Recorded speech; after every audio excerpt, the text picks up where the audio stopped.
Oui, est-ce que vous m'entendez? Je vous entends très bien et tout à l'heure, je vous voyais même. Oui, bah en fait, je suis gênée en fait qu'on puisse me voir. Ah d'accord, il n'y a aucun souci. C'est pas grave si j'enlève la caméra? Non, non, non, c'est pas grave. D'accord, je me sais pas comment on fait pour enlever la caméra du coup. Alors normalement, vous avez un micro et juste à côté, vous avez une caméra. Alors, un micro et juste à côté une caméra. Je connais rien du tout, je sais pas comment on fait. Euh, Attendez, ah voilà, d'accord. La caméra est coupée. Super. Je serai plus à l'aise Voilà. comme ça Bah pour parler.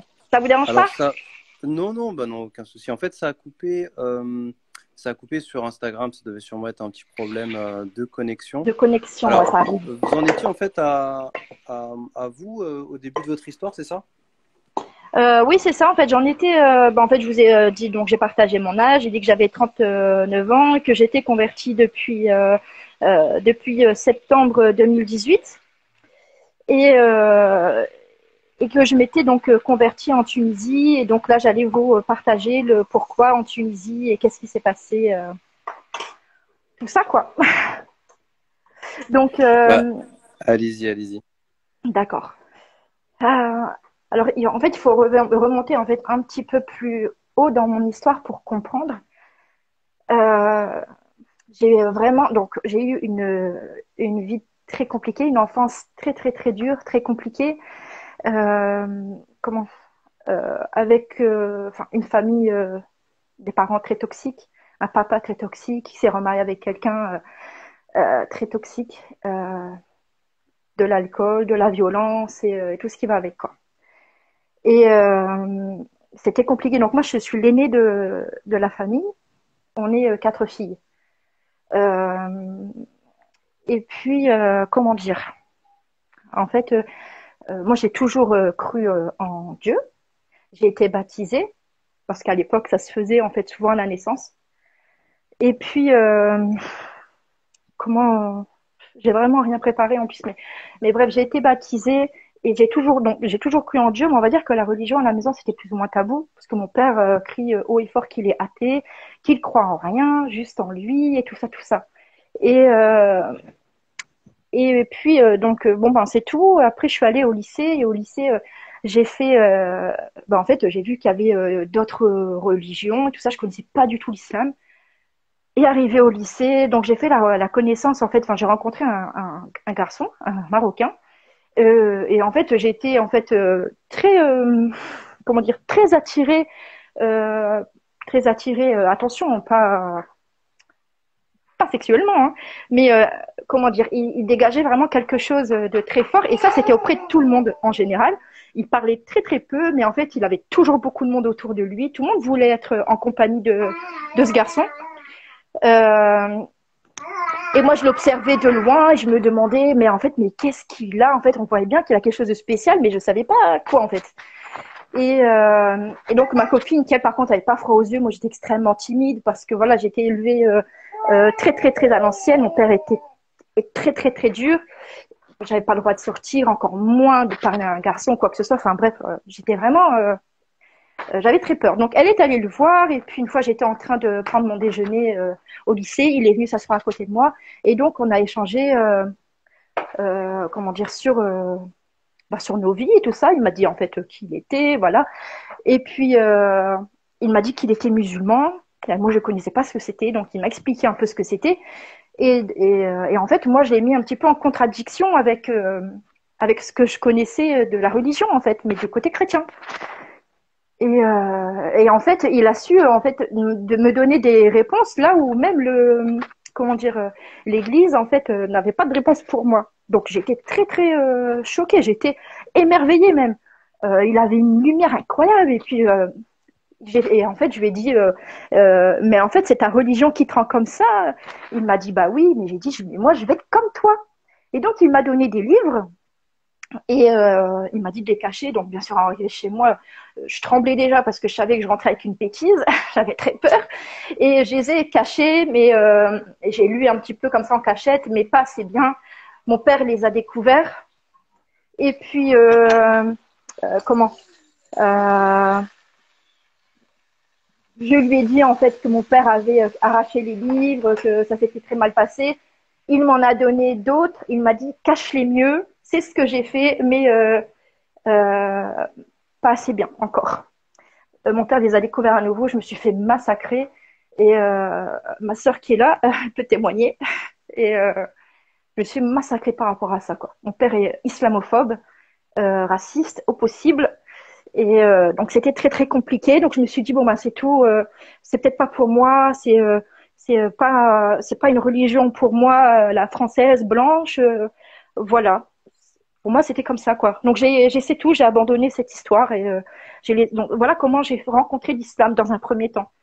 Dans un second temps, après moi j'ai fait ma vie et comment j'ai rencontré donc le papa de mes enfants quand j'avais 18 ans, 18-19 ans.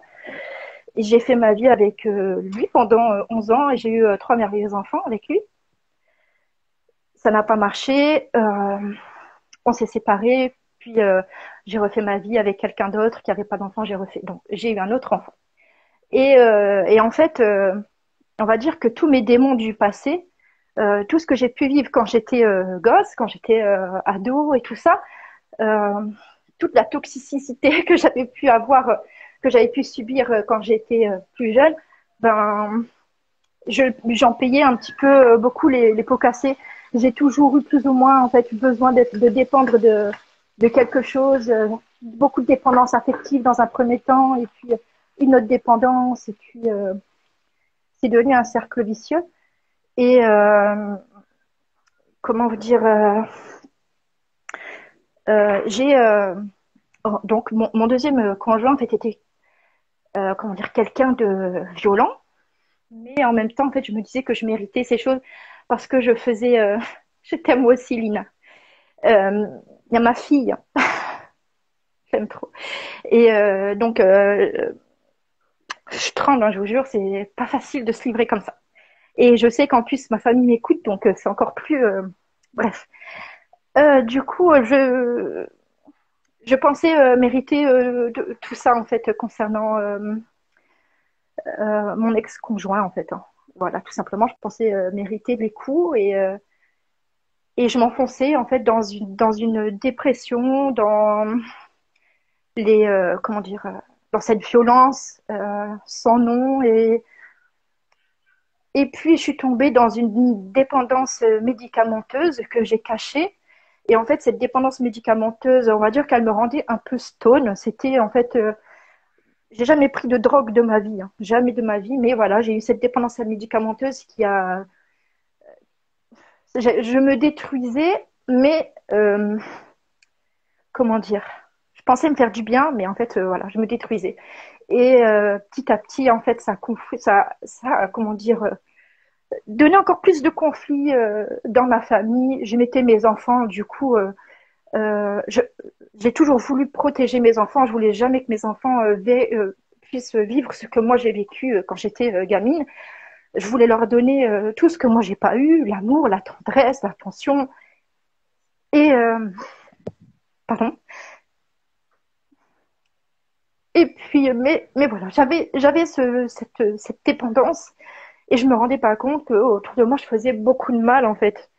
Et bref, donc avec ce conjoint, on a eu un petit garçon merveilleux et on s'est séparés, beaucoup trop de mal, il m'a massacré, mais vraiment massacré. Et puis donc à partir de en fait j'ai voulu me soigner de cette dépendance. C'est ce que j'ai fait, cette dépendance médicamenteuse. J'ai essayé de m'en séparer, mais le problème c'est que le problème était beaucoup plus profond et que j'avais pas soigné le fond.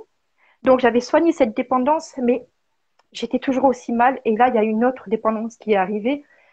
Et en fait, j'étais très, très, très, très mal. Et en fait, je voulais juste disparaître du monde. Je voulais mourir. Mais moi, j'ai perdu ma maman quand j'avais 13 ans. Et jusqu'à maintenant, c'est encore une souffrance. Et donc, je voulais pas, comment dire, imposer à mes enfants, euh, comment dire, je voulais pas que mes enfants disent, ah, ma maman, elle s'est suicidée, elle n'a pas pensé à nous, elle a été égoïste. et qui m'en veuille en fait, du coup. Alors je me disais, Vous ben avez pensé à vos enfants, quoi. Vous vous êtes dit, voilà, c'est. complètement. Euh, hmm. Je voulais pas en fait qu'ils se disent ouais ma mère elle était égoïste, elle s'est suicidée, elle a pas Elle a pensé à pensé qu'à nous, elle. elle a pensé qu'à elle. Et donc je me mutile, enfin je buvais énormément d'alcool alors que je buvais pas d'alcool avant. Enfin c'était un verre festif pour un anniversaire ou en fait enfin peu importe. Et là en fait je me suis mise à boire de l'alcool et en prenant des médicaments. Et avec le vice, donc ça a duré 4-5 mois, hein, c'était 5 mois ça a duré, où je buvais et jusqu'à en perdre la mémoire et j'ai fait beaucoup de mal. J'ai fait beaucoup de mal à mes enfants qui faisaient ce qu'ils pouvaient pour me soutenir, mais en fait moi tout ce que je voulais c'était que je meure en fait. Je voulais juste mourir et puis comme ça c'était une mort accidentelle, on pouvait pas m'en vouloir quoi, parce que j'avais pas le voilà, je voulais pas me suicider. Et donc à partir de là Vous j'ai vouliez en commencé finir. Hmm. à complètement. J'étais très, très, très malheureuse. Très malheureuse. Mon ex-conjoint était extrêmement violent. J'étais dans une douleur à l'intérieur de mon corps que je n'arrivais pas à exprimer, mais c'était quelque chose que j'avais en moi depuis la tendre enfance parce que toutes les violences que vous pouvez imaginer, que j'ai pu subir par mon père, par sa nouvelle femme qu'il a pu avoir, euh, toutes les violences, je les ai toutes vécues. Je ne vais pas vous toutes les détailler, toutes violences confondues. Et quand j'allais à l'école, quand j'allais au collège, c'était pareil. Hein. Tout ce qui était harcèlement scolaire. Donc, et puis j'ai voulu grandir en me disant ça va aller. J'ai voulu être une bonne maman. J'ai fait de mon mieux. Et je pense que je m'en suis pas trop mal sortie, à part ces dernières années. Et puis, donc mon ex-conjoint est parti. À partir de ce moment-là, j'ai perdu mon travail, j'ai perdu mes enfants, j'ai perdu ma maison. Je me suis retrouvée SDF. Et en fait, quelques jours avant de perdre ma maison, je savais qu'on allait venir me la reprendre. Et je me souviens que je n'ouvrais plus les volets de ma maison. Euh, je faisais que boire. Je ne me lavais plus. Je ne, je ne m'alimentais plus. Je restais juste dans un coin, prostrée dans un coin de ma maison, dans le noir. Et j'avais extrêmement peur. Et j'attendais juste que la mort vienne me chercher. Ça n'est jamais arrivé. Alhamdoulilah. Et puis, j'ai donc une amie qui est venue, qui m'a jamais, jamais, jamais, jamais abandonnée.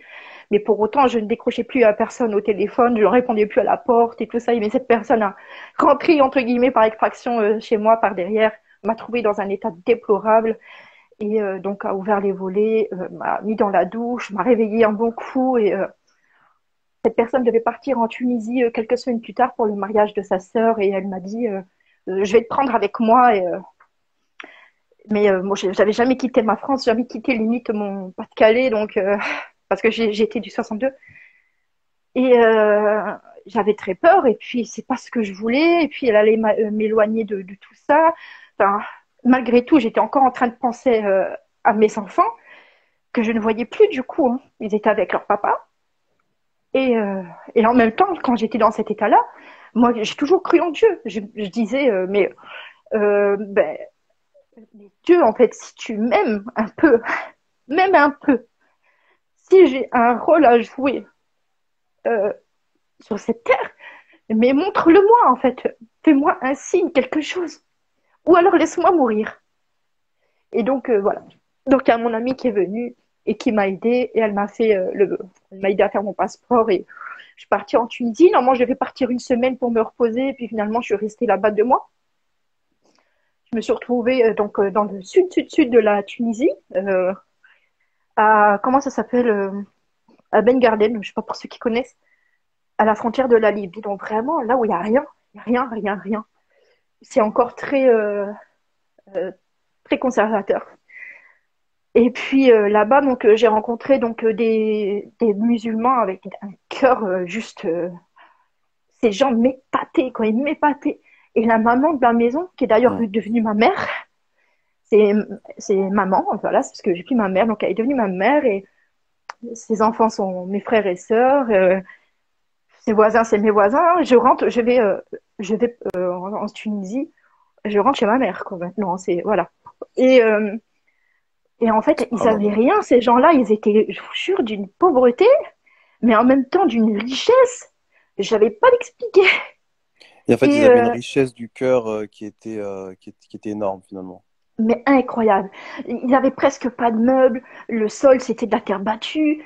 Mais je les voyais tout le temps prier. Je les voyais heureux. Ils s'aidaient, euh, se rapportaient à manger mutuellement. Ah, c'était vraiment quelque chose, quoi. Et, euh, et puis, un truc dans leur visage. Et jamais je les ai entendus se plaindre une seule fois. Au contraire, j'entendais toujours dire Alhamdoulilah, Alhamdoulilah. Et après, donc, j'ai compris le sens de Alhamdoulilah. Mais ces gens, ils m'ont foutu une claque, mais une claque incroyable, hein. Avec leur bonté. J'ai été accueillie là-bas comme une reine, quoi, une reine.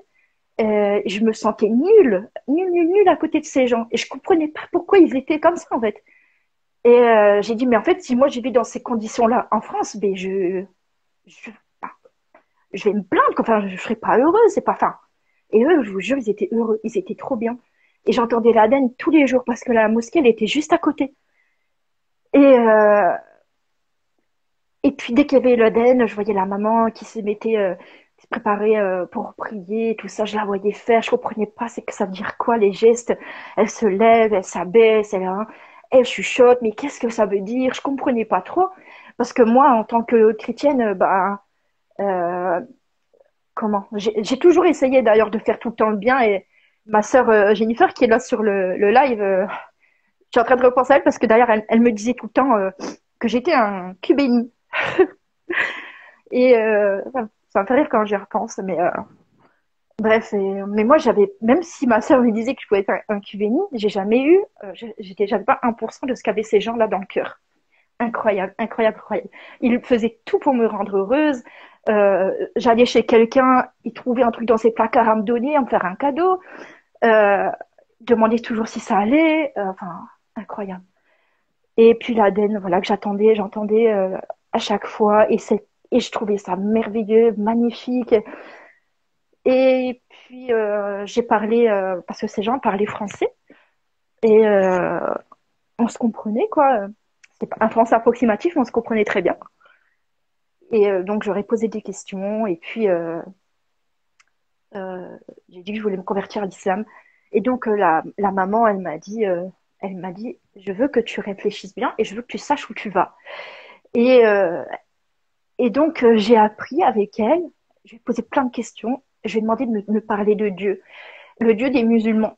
Qui est le Dieu des musulmans? C'est qui ton Dieu? Et elle m'a dit des choses, elle m'a parlé de son histoire et à quel point Allah, il était, comment dire, il avait une place énorme dans sa vie, la confiance incroyable qu'elle avait en Allah, c'est la peur qu'elle avait même d'Allah.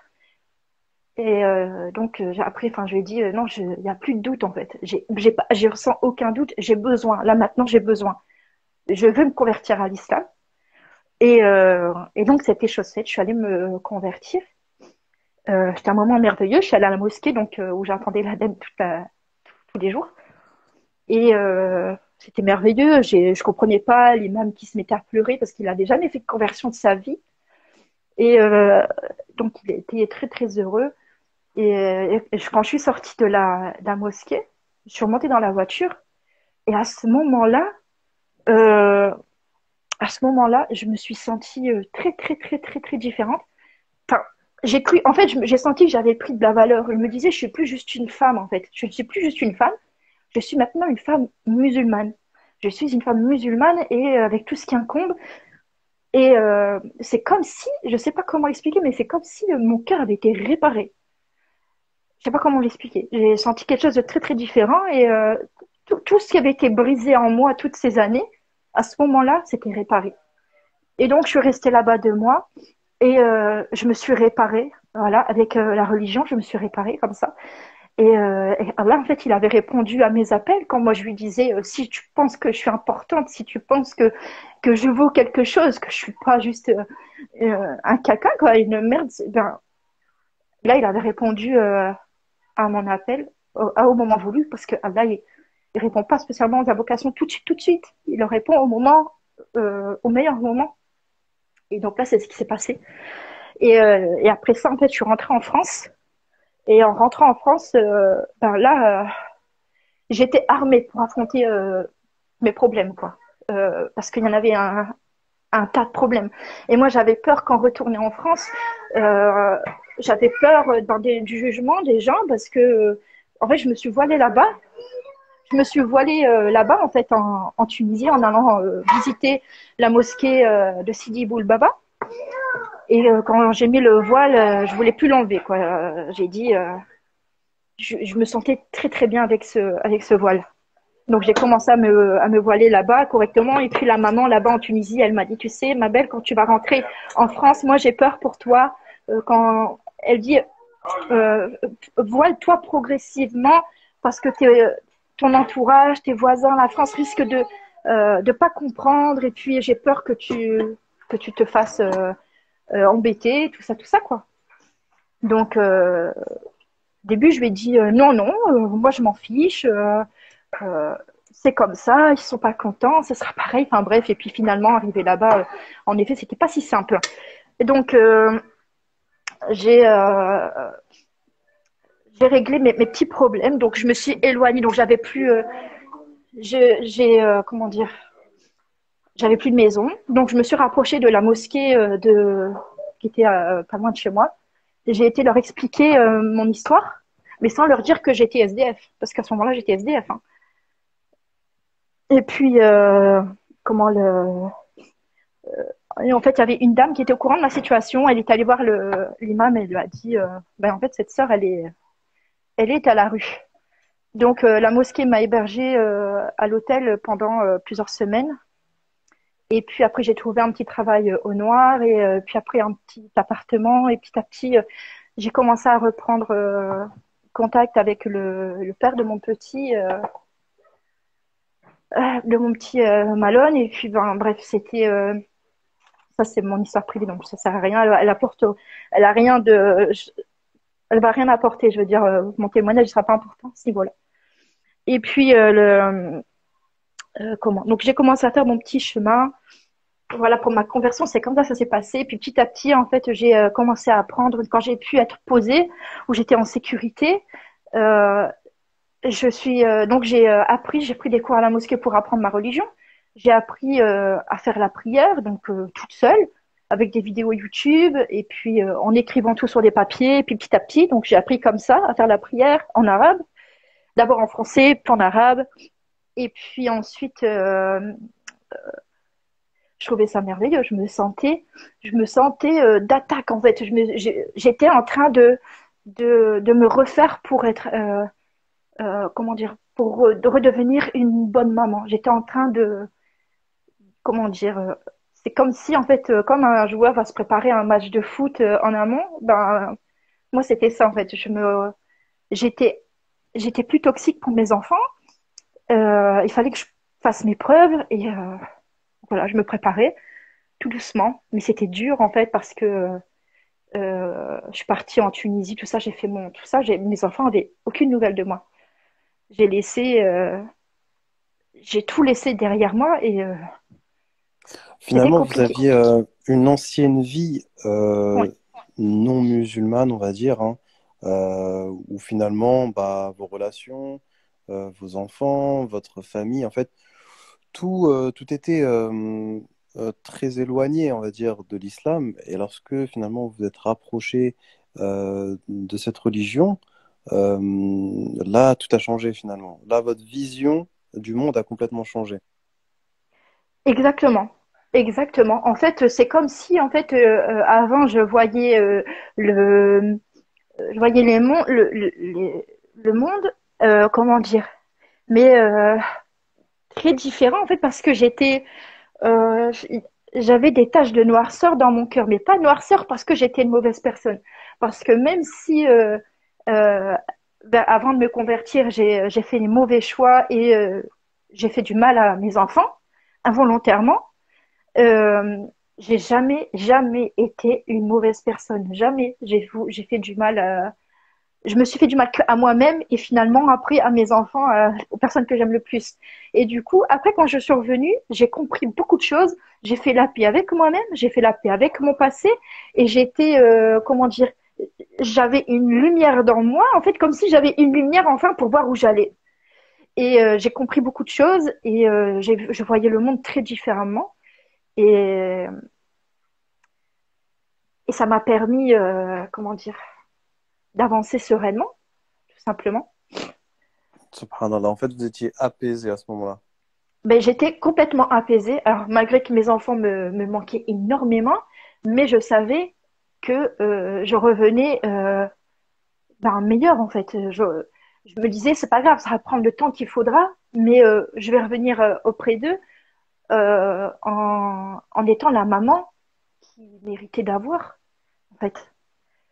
Pas la maman toxique qui était malheureuse, qui se détruisait, puis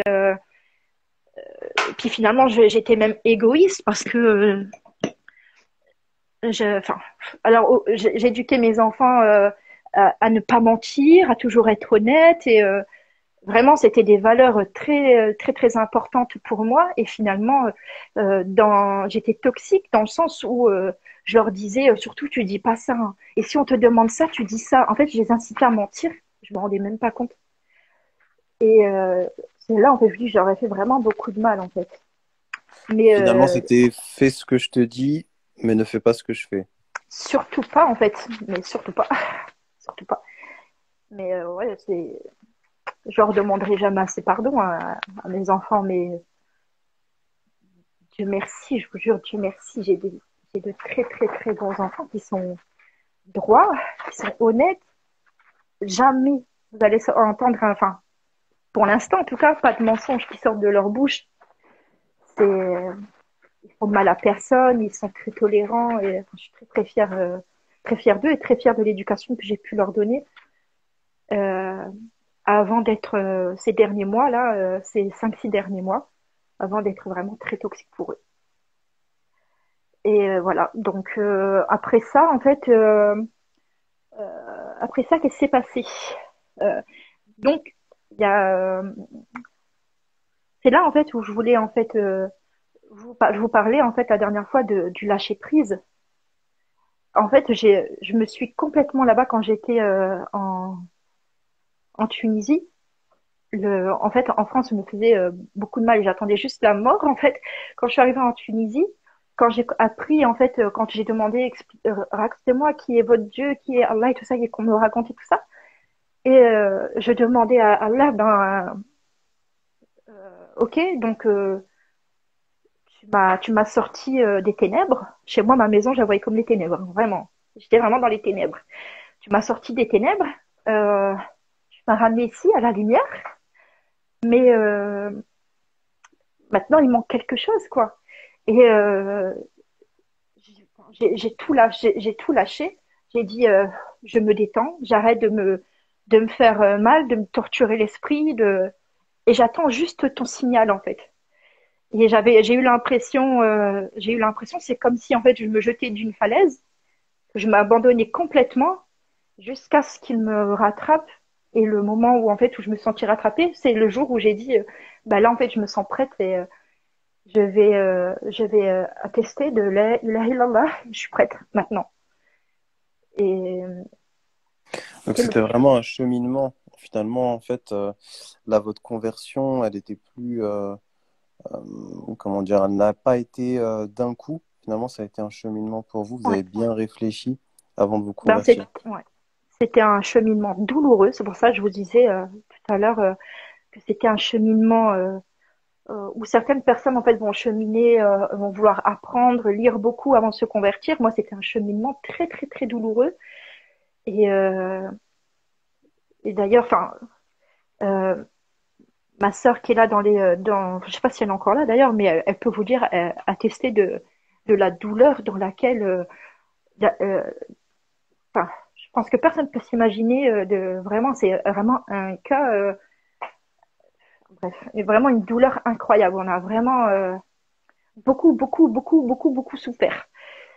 Et mes enfants, d'ailleurs, qui sont là également aussi, peuvent également le dire, c'était vraiment quelque chose énormément de souffrance. Et quand je me suis convertie, j'étais tranquille, je vous jure, je respirais à plein poumon, j'étais bien, j'étais sereine, j'étais débarrassée de tout ça. J'avais l'impression que euh, tous les fardeaux que j'avais sur mon dos, qui étaient très très lourds, là il a pris le sac que j'avais sur le dos et il a dit donne-moi tout ça et avance maintenant. Et c'était un des plus beaux jours de ma vie en fait, parce que sentir ce poids partir de moi, c'était juste en fait en prononçant la shahada, en me sentant enfin, je sais pas comment vous expliquer, je sais pas, j'ai pas de mots pour l'expliquer. Et après ça, en fait, bon, je suis rentrée en France, j'ai fait voilà ma petite vie, j'ai eu un petit travail, j'ai essayé de m'en sortir, j'ai étudié l'islam à la mosquée, je prenais des cours et tout ça parce que j'avais besoin de savoir, j'avais besoin d'apprendre. Et puis après ça, en fait, quelques mois après, je me promenais sur un marché et j'ai rencontré. Là, en fait, je vous raconte parce que je vais vous faire un témoignage de prière de consultation qui est important. Et, euh, et en fait, j'ai rencontré donc celui qui allait être mon futur mari. Mais il m'a parlé, en fait, je lui ai acheté en fait une robe. Il m'a demandé en mariage en 3 4 minutes. Mais je pensais qu'il était fou. J'ai dit, ou alors, enfin, il veut m'utiliser, il n'y a pas de papier, ou c'est quoi le problème, quoi. Ça fait, voilà. Et puis, mais j'ai senti qu'il était vraiment, j'ai senti quelque chose de serein quand même chez lui, enfin, je voyais bien qu'il était pas là pour me draguer ou quoi que ce soit. Je sentais que c'est quand même sincère, mais ça me faisait peur en fait. Moi, je connais pas ces pratiques. Pour moi, j'ai grandi avec, ben voilà, quand on rencontre quelqu'un, on apprend à le connaître, et puis on sort ensemble, et puis après on vit ensemble, et puis après on se marie. Enfin, le chemin là, quoi. Moi, je connaissais pas ça, quoi. Et puis, en même temps, j'avais peur, je voulais surtout plus jamais refaire ma vie. Et quand je lui ai dit, j'ai tout fait pour le dégoûter, vraiment. Je lui ai dit, il m'a dit, t'as quel âge? Et moi, je lui ai dit, bah, j'ai 35 ans. Et donc, lui, il en avait 26. Bah, j'ai dit, je suis beaucoup plus vieille que toi. Et lui, il m'a dit, c'est une sunna. Puis il m'a raconté l'histoire du prophète Ali sallallahu alayhi wa sallam. Et après, je lui ai dit, ah ouais, ben, j'ai aussi 4 enfants. Et j'ai 4 enfants de 2 pères différents. Je voulais vraiment le dégoûter. Et là, il me dit, pareil, et ben voilà, le prophète Ali sallallahu alayhi wa sallam, il me raconte l'histoire. Et j'ai dit, mince, il a réponse à tout celui-là, c'est pas possible. Et je lui ai dit, ah ouais, ben, et puis je suis SDF, hein. Il m'a dit, eh ben, bienvenue, laisse-moi m'occuper de toi, moi j'ai une maison. Ben, j'ai dit, c'est pas possible. Et puis, donc, il m'a dit, laisse-moi, je vais te laisser mon numéro, et puis, écoute, si tu penses que ça va pas, eh ben, tu me bloques et je te t'embêterai plus. Et donc, j'ai dit, ok, mais je devais partir en Tunisie 3 jours après. Donc, je lui ai dit, et c'était pour le ramadan. Je devais passer un peu le ramadan là-bas. Et donc, arrivé là-bas, donc il m'a demandé si j'étais bien arrivée. Je lui ai dit, il m'a vraiment pas embêté, il m'a laissé tranquille juste pour prendre des nouvelles. On n'a pas parlé ensemble. Et, et puis, j'en ai quand même parlé à ma mère là-bas. Et elle me dit, eh bien, tu sais, quand tu as un doute, quand tu sais pas, tu demandes à Allah. Ah bah, j'ai dit oui, ben, comment je lui demande aussi. Et donc, elle m'a montré donc, la prière de consultation. Et donc, j'ai dit OK. Mais vraiment très sincèrement. Et de toute façon, enfin, j'étais convaincue que Dieu allait répondre de toute façon à tout ce que je lui demandais. J'étais persuadée, avant même d'arriver en Tunisie, tout ça. Et donc, j'ai dit d'accord. Et puis, bah, j'ai dit allons-y. Donc, j'ai fait la prière de consultation. Et puis, euh, et c'est tout. Donc, genre, je l'ai fait 2 3 fois. Et puis, suite à ça, j'ai fait un rêve où, en fait, dans ce rêve, mon mari, alors je sais pas pourquoi il était sur un lit d'hôpital, mais je pense que c'était un transfert parce que j'avais une amie, mon mari était à l'hôpital. Il était sur un lit d'hôpital, à genoux au bout du lit, et moi j'étais face à lui au bout du lit. Et puis, donc c'est tout, il était juste face à moi, il avait ses mains posées sur mes épaules, et on était entourés d'anges. On était entourés par des anges qui battaient de leurs ailes. Et dans ce rêve, il y avait une sérénité. Je vous jure que je suis maman 5 fois. J'ai donné naissance 5 fois. Et je sais ce que c'est que le bonheur absolu d'être maman. Mais cet amour et cette sérénité que j'ai ressentie pendant ce rêve, je vous jure, par Allah, j'ai jamais ressenti ça de toute ma vie et je l'ai jamais plus ressenti. Enfin, je sais pas, c'était un peu comme si c'était un peu brumeux. Enfin, je sais pas comment vous l'expliquer. C'était incroyable. Et donc après ce rêve, j'avais la certitude que c'était lui, que Allah m'avait répondu quoi. Donc je suis rentrée en France. Plus j'avais plus son numéro, mais je savais où le trouver. Je savais que le samedi, il travaillait sur tel marché. Donc, je suis allée le voir et il était très content de me voir parce qu'il s'inquiétait de pas avoir de mes nouvelles. Alors Je lui ai dit, juste pour que les gens qui vont réécouter justement ce live comprennent, en fait là, quand vous parlez de la Tunisie, vous parlez finalement de votre belle famille, c'est ça? Qui bah était non, pas qui du était en tout. Tunisie. Non, non, Ah d'accord, ok. En fait, non, c'est non, mon quand mari vous est dites algérien, votre donc rien à mère, voir. parce que quand vous dites votre mère, en fait, vous parlez peut-être de votre ex-belle-mère ou pas du tout Non, finalement? non, non, pas du tout. Ah oui, En fait, d'accord. c'est comme une famille d'adoption. En fait, je vous ai expliqué que j'ai une amie tunisienne qui m'a jamais lâchée, qui m'a amenée en Tunisie pour le mariage de sa sœur. Et je suis restée 2 mois D'accord. là-bas. Et en fait, elle m'a mis dans sa famille. Et, D'accord, euh, d'accord, très bien. sa famille, finalement, c'est devenu ma famille. Donc, c'est ma mère, Subhanallah. c'est mes frères, c'est mes sœurs, C'est devenu votre famille. ah ouais, je vais là-bas, enfin, je l'appelle, je dis j'arrive, enfin, voilà quoi. Ok, oui, C'est, en fait, c'est vraiment devenu une famille c'est d'adoption devenu vraiment ma finalement. famille, Ouais. puis voilà Ok. quoi. Et, euh, et donc par rapport donc à votre mari actuel, hein, donc Mhm. alors lui, voilà, il travaillait finalement dans un marché où vous êtes allé pour acheter, on va dire, une abaya ou acheter quelque chose, c'est ça? C'est ça, exactement, Subhanallah. Ok, très bien. exactement. Et, euh, et donc j'ai rencontré vraiment juste comme ça, et puis vraiment, je lui ai parlé en tout et pour tout avant le mariage. Euh, En tout et pour tout, si on met toutes les conversations mis bout à bout, une demi-heure. En tout et pour tout, vraiment, voilà, moi je te propose ça, ça, ça, parce que moi j'avais pas de Wally, j'avais rien, quoi, j'étais toute seule, hein. Donc c'était très compliqué. Donc voilà, après quand j'ai eu la certitude, suite à mon rêve et tout ça, que Allah m'avait donné une réponse, j'ai fait confiance à 100% à Allah, je suis allée voir mon mari, j'ai dit ok, je vais me marier avec toi. Et jusque maintenant, alhamdoulilah, enfin, j'ai jamais été aussi bien traitée et aussi heureuse en mariage qu'avec mon mari, avec qui on a eu une petite fille, Masha'Allah, qui s'appelle Aïcha, qui a 2 ans passés maintenant. Et, euh, et voilà quoi. Et Alhamdulillah. donc là, c'était donc pour l'importance de la prière de consultation. Et aussi avant que j'oublie, parce que je risque de l'oublier, en fait, je voulais, pour les sœurs en fait qui se voilent ou alors qui se posent encore la question pour le voile légiféré. Je voulais juste, je vous avais parlé un petit peu de mon témoignage par rapport à une agression que j'avais pu subir au tout début, les premières semaines où je me suis voilée. Et en fait, je suis allée, je suis revenue en France au mois de octobre, donc octobre 2018. Hein, je me suis convertie en septembre 2018. Je suis rentrée en France. J'étais arrivée en Tunisie en fin juillet. Voilà, je me suis convertie en septembre 2018 et je suis rentrée en France en octobre 2018. Et donc ça, c'était peut-être au mois de décembre à peu près. J'étais chez une amie en fait qui est plus jeune que moi, qui est en cité universitaire du côté à Villeneuve-d'Ascq, voilà. Et donc j'avais mis le hijab, mais c'était pas encore légiféré, hein. C'était pantalon, tunique et puis hijab quoi.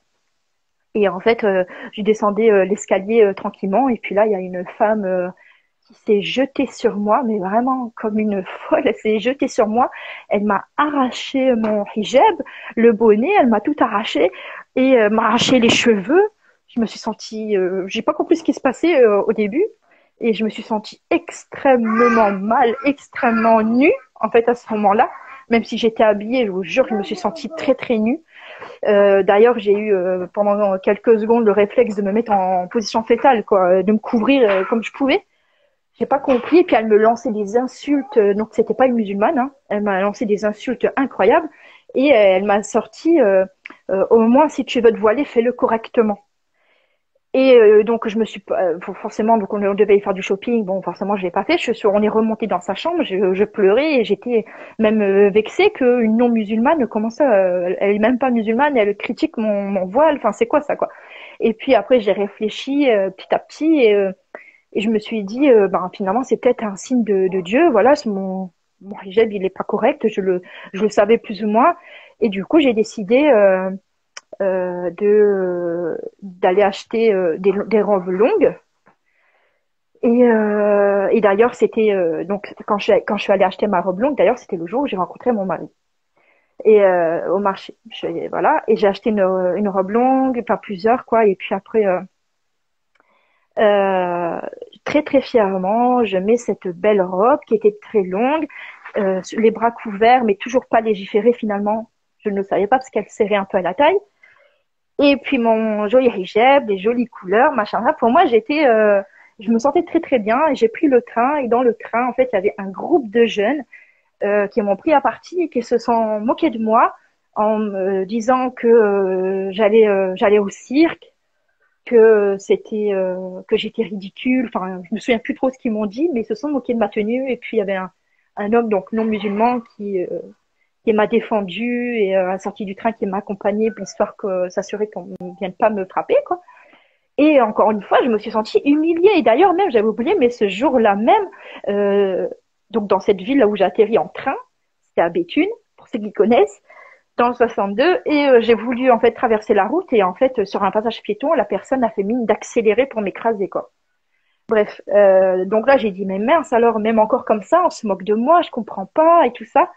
Et puis finalement, ben, j'ai dit bon, ben, on va faire les choses bien maintenant. Donc je me suis renseignée vraiment sur le voile légiféré. Et suite à ça, donc j'ai acheté donc mon premier Gilbeb. Et c'était donc donc pendant ce fameux Ramadan où j'étais en Tunisie, je suis rentrée faire la dernière semaine de Ramadan en France. Donc voilà, à ce moment-là, j'ai acheté mon premier Gilbeb. Et depuis que je suis enfin couverte comme s'appelait à mon créateur, et ben, euh, je n'ai plus de problème.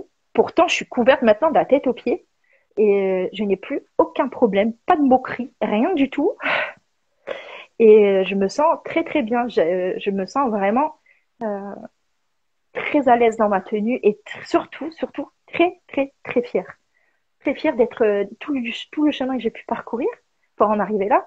Très fière de chercher comment dire, la satisfaction de mon créateur et d'être cette femme musulmane qui essaye de s'améliorer chaque jour et d'être une meilleure personne.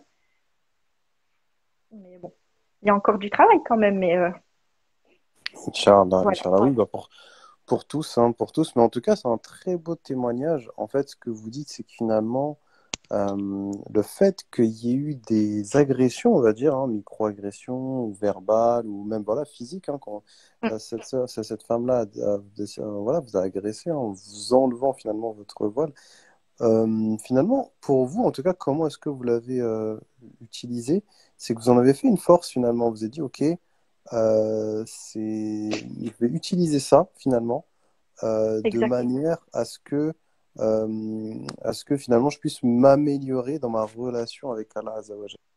Exactement. Parce que, en fait, finalement, chercher la satisfaction de mon créateur, ben, y a que ça qui peut me sauver finalement. De par tout ce que j'ai pu traverser, euh, de ma déchéance à ma conversion jusqu'à maintenant, finalement, c'est me rapprocher d'Allah et chercher sa satisfaction. Il y a que ça, en fait, finalement, qui a apaisé mon cœur et finalement être la femme qui ne cherche plus à, comment dire, à dépendre d'autre chose. Comme je vous ai dit en fait au début, j'étais cette femme avant qui était très dépendante de toute chose. Je cherchais tout le temps, voilà, j'ai eu une dépendance, du coup, une grosse dépendance affective et après une grosse dépendance au sport. Mais vraiment, quand je vous parle de dépendance, c'est pas juste, c'est vraiment une très grosse dépendance, euh, toujours dans l'excès. Donc, je cherchais toujours enfin bref, comment dire, le maximum, quoi, au point de détruire, aussi bien dans le sport, hein. Et puis après, c'était les médicaments, et puis après, ça a été l'alcool, et puis après, c'était ben, plus rien. Parce que là, c'était la déchéance, et jusqu'à ce qu'Allah me relève, et j'ai plus ces problèmes de dépendance, plus de dépendance, aucune. Et donc, ça me permet maintenant d'être libérée de tout ça, d'être plus sereine, et, et, et d'être beaucoup plus saine pour moi-même, pour ma famille. Et, euh,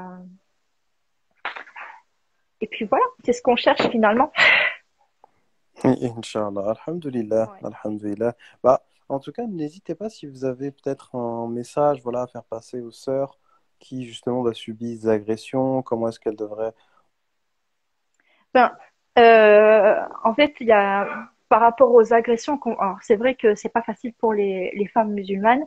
Alhamdoulilah, j'ai pas, comment dire, euh, à part, bon, cette femme, bon, c'est vrai qu'elle n'a pas été de ma mort, elle m'a sauté dessus, tout ça. Il y en a d'autres sœurs qui subissent vraiment des choses beaucoup plus violentes c'est déplorable d'ailleurs, ça me brise le cœur de voir ça, mais juste de le prendre en fait en se disant que tout arrive avec la volonté d'Allah, c'est Allah qui a écrit toutes choses et Allah nous envoie cette épreuve et de chercher pourquoi et comment régler cette épreuve, de vraiment faire une introspection sur soi-même et d'en faire une force et de se rapprocher d'Allah en fait, de surtout pas de se dire de d'écouter le shaitan qui est là à côté de nous en train de dire ben ce serait plus simple si finalement tu enlevais ton voile, tu subirais plus de moqueries, tu serais tranquille, tu serais libre. Tout ça, c'est des très très mauvaises insulfations. C'est une épreuve et on doit s'en servir pour être meilleur, tout simplement, et se rapprocher d'Allah. Et plus on se rapproche d'Allah, et plus on va être éprouvé par d'autres choses, mais c'est comment dire, c'est juste euh, moi en fait finalement toutes les épreuves que Allah me met sur le chemin, ben plus j'ai d'épreuves et plus je me dis que je suis sur le bon chemin en fait. Vous voyez ce que je veux dire? Je sais pas, j'arrive pas trop à m'exprimer, mais je me dis plus Allah va me donner des preuves et plus je me dis ben que je suis sur le bon chemin. Et je me dis, bon, ok, Allah il m'a envoyé cette épreuve, ok, il croit en moi, il sait que je vais la relever, pas de souci, je vais y aller, on va faire les causes, et puis à la prochaine, à la prochaine épreuve. Masha'Allah, Masha'Allah. Non, c'est vraiment une très très bonne mentalité en tout cas. Bah, en tout cas, moi je tenais à vous remercier, barakallahu fikum, d'avoir partagé déjà votre Ouais. témoignage. Donc voilà, moi la seule chose que j'ai à dire, bah, c'est que nous on vous a invité bah, pour cette raison aussi, hein, c'est que c'est voilà, c'est une chose de subir des épreuves, mais c'est encore plus dur finalement de passer outre et d'utiliser ces épreuves comme une force. Masha'Allah. Ouais. Donc, qu'Allah vous préserve. Barakallahu fikum encore Amin. une fois pour votre Wa témoignage. fik Et barakallah. puis, je vous dis assalamu alaikum wa rahmatullah wa ta'ala wa barakatuh. Wa alaikum assalam wa rahmatullahi wa barakatuh.